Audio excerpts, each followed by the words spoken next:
সবাইকে আজকের এই পোষণ মেলা কাটলিছড়াতে অনুষ্ঠিত এই মেলাতে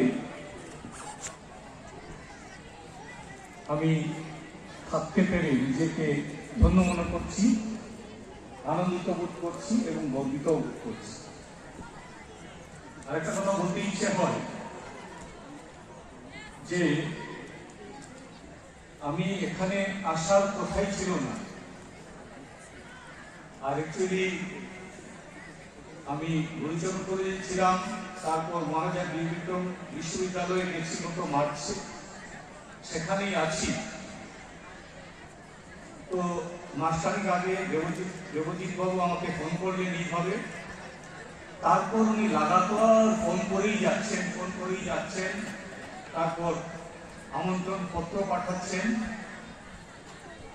আমি বিশ্বাস করি শরীরটা 100% ফিট নয়, তবুও ওনার ডাকে যে আমি বিশ্বাস করি একজন মানুষ যদি চায় তাহলে কত মানুষের সমাবেশ মহামিলন ঘটাতে পারে। দেবজিৎ বাবু ওনার টিম এর একটা বড় এক্সাম্পল।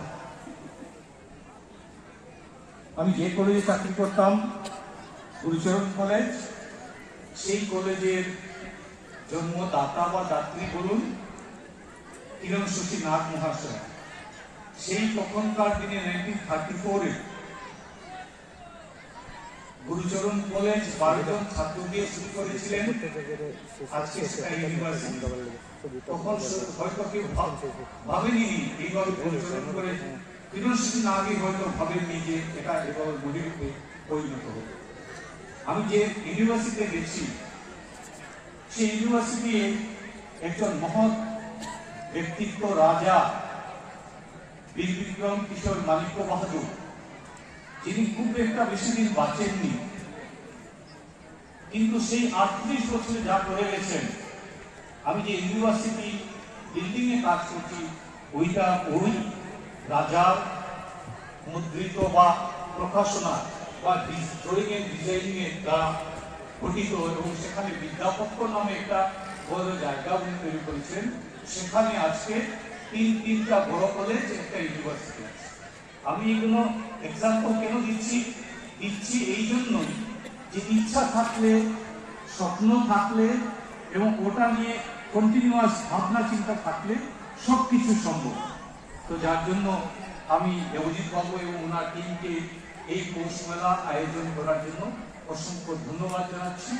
এবং আপনারা যারা স্টেজে আমার সাথে বসে আছেন, ওনারে দেবজিৎ সত্যি কথা বলেছেন যে আমরা কেউ এই ধরনের মেলায় আমরা কেউ পজিশন নিয়ে বসি না, আমরা সব একই যাত্রার পথি।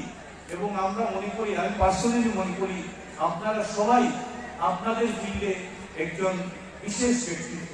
আপনাদের সবাইকে আমার নমস্কার, বড়দেরকে আমার প্রণাম এবং ছোটদেরকে আমার স্নেহাশীষ। যাই হোক, এই পোষণ মেলার সম্বন্ধে কি বলা যায়, এটা একটা মহান মিলনের ক্ষেত্র। এখানে কোনো উচ্চবিত্ত, মধ্যবিত্ত, নিম্নবিত্ত কিছুই নেই। এখানে হিন্দু, মুসলিম, শিখ, জৈন, মণিপুরি, বর্মন সবাই মিলে এই পোষণ মেলাটা করছে। এবং সবাই সবার যে আধুনিক চিন্তাধারা বা আমাদের দেশের এখন যে মেইন ক্রাইটেরিয়া বা যেটার উপর আমাদের দেশ এখন কাজকর্ম চলছে, যেটা আত্মনির্ভর ভারত বলে আমরা 2047-এ আমরা হতে যাচ্ছি। তার জন্যই এই সমস্ত মহামিলন এবং বিভিন্ন ধর্ম, জাতি, কথা যেখান থেকে আসুক না কেন, সবার যে এই ধরনের নিদর্শনরা যাবেন, ওনারা প্রেজেন্টেশন দেবেন, আমরা সবাই মিলে দেখব, সেটা একটা অনেক বড়, আমি মনে করি, একটা মহামিলনের ক্ষেত্র। এখান থেকে অনেক নতুন নতুন জিনিস বেরিয়ে আসবে। আর আমি বিশেষ করে বলছি যে এটা একটা সমাজের সেবা। আমরা সবাই মিলে একসাথে এই মেলাটা উপভোগ করব।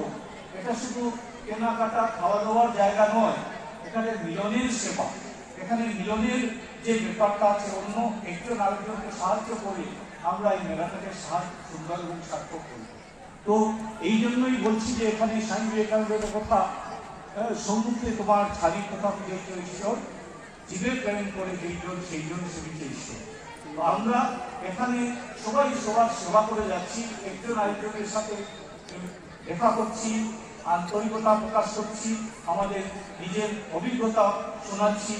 এই যে মিলন, সেটা একটা বহুত বড় এবং বহুত ইম্প্যাক্টিভ এফেক্ট থাকবে আমাদের সব ছাত্রছাত্রী এবং যারা এখানে জয়েন করবেন সবার কাছে একটা মেসেজ পৌঁছে যাবে।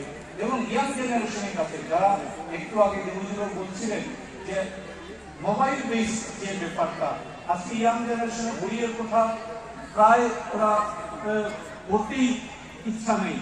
এখানে অনেক মহৎ ব্যক্তিত্ব আছেন যাদের নাম আমি যখন গুরুচরণ কলেজে পড়তাম 80 দশকে, তখন থেকে ওদের নাম শুনে আসছি।